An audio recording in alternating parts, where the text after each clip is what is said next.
दरम्यान दसरा मेळाव्यालाच शिंदेंनी उद्धव ठाकरे यांना मोठा धक्का दिलाय। राजन तेली हे शिंदेगडात प्रवेश करणारे। सावंतवाडीतून राजन तेलींना तिकीट देण्यात आलं होतं, मात्र आता राजन तेली एकनाथ शिंदेंच्या पक्षामध्ये प्रवेश करणार आहेत, तेही दसरा मेळाव्यालाचा मोठा धक्का उद्धव ठाकरेंसाठी।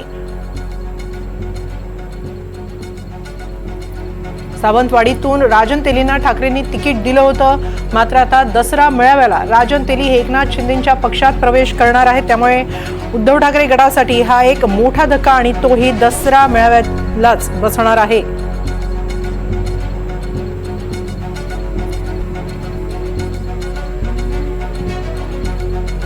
आपण याबाबत अधिक माहिती घेऊया आमचे प्रतिनिधी गुरुप्रसाद दळवी यांच्याकडून। गुरुप्रसाद, काय अधिक माहिती? राजन तेली शिंदे गटात प्रवेश करतायत?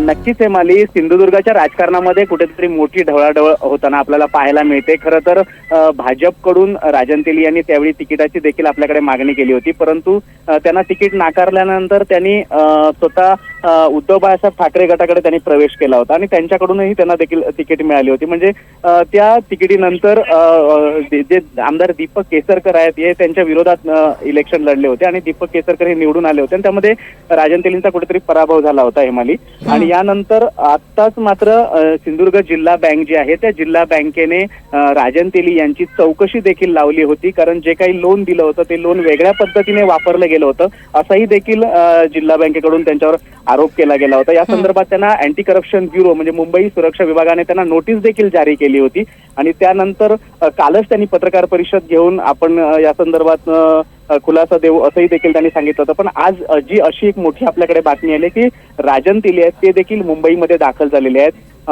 उपमुख्यमंत्री एकनाथ शिंदे यांच्या ज्या ठिकाणी दसरा मेळावा होतोय आणि त्या दसरा मेळाव्यामध्ये ते आज स्वतः एकटेच जाऊन तिथे प्रवेश करणार असल्याची माहिती आता मिळालेली आहे हेमाली। नक्की, धन्यवाद गुरुप्रसाद। आपण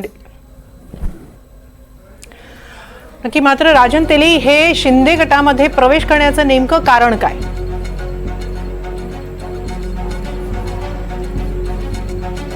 गुरुप्रसाद, राजन तेली हे शिंदे गटात प्रवेश करण्याचं नेमकं कारण काय? सावंतवाडीमधून त्यांना तिकीटही मिळालं होतं।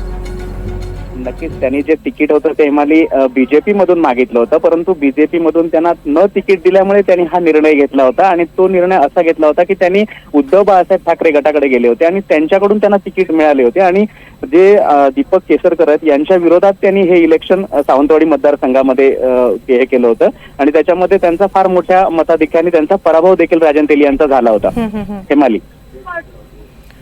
की राजन तेली हे एकनाथ शिंदेंच्या पक्षात प्रवेश करणार आहेत आणि त्यामुळेच उद्धव ठाकरेंसाठी हा एक मोठा धक्का मानला जातोय दसरा मेळाव्यालाच आणि त्यातच राजन तेली यांच्या रूपानं एक मोठा धक्का दसऱ्याच्या दिवशी बसतो आहे। सावंतवाडीमधून राजन तेलींना खरं म्हणजे तिकीट देण्यात आलं होतं, मात्र त्यांचा निवडणुकीत पराभव झाला होता आणि अखेर आता ते एकनाथ शिंदेंच्या पक्षात प्रवेश करणार आहेत। गुरुप्रसाद, मात्र एकनाथ शिंदे यांच्या पक्षात प्रवेश करून राजन तेलींकडे कोणती मोठी जबाबदारी दिली जाऊ शकते? नक्कीच हेमाली, सांगायचं झालं तर राजन तेली हे जुने जाणते कार्यकर्ते म्हणून ओळखले जातात आणि त्यांनी बरीच वर्ष राजकारणामध्ये काम केलेलं, त्यामुळे कुठेतरी आमदार निलेश राणे आहेत यांच्याशी त्यांनी संपर्क केला असणार आणि निलेश राणे यांनी त्यांना कुठेतरी एखादं मोठं पद देण्याचं त्यांना सांगितलं असणार, त्यानंतर राजन तेली याला ऍग्री झाले असतील असं तर देखील आताच्या घडीला वाटतंय असं हेमाली।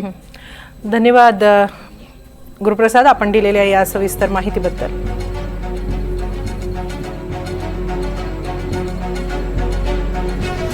दसरा मेळाव्याला शिंदेंचा उद्धव ठाकरेंना हा मोठा धक्का आहे, कारण राजन तेली हे महत्त्वाचे नेते एकनाथ शिंदेंच्या पक्षात प्रवेश करणार आहेत। दसरा मेळाव्याला अजून अद्याप दोन्हीकडे सुरुवात झालेली नाहीये, थोड्याच वेळात दोन्ही दसरा मेळावा सुरू होतील, मात्र तत्पूर्वीच ही एक महत्त्वाची बातमी आम्ही दिली एनसीडीसीच्या मार्फत। अतिशय अवघड आहे एनसीडीसीची कर्ज।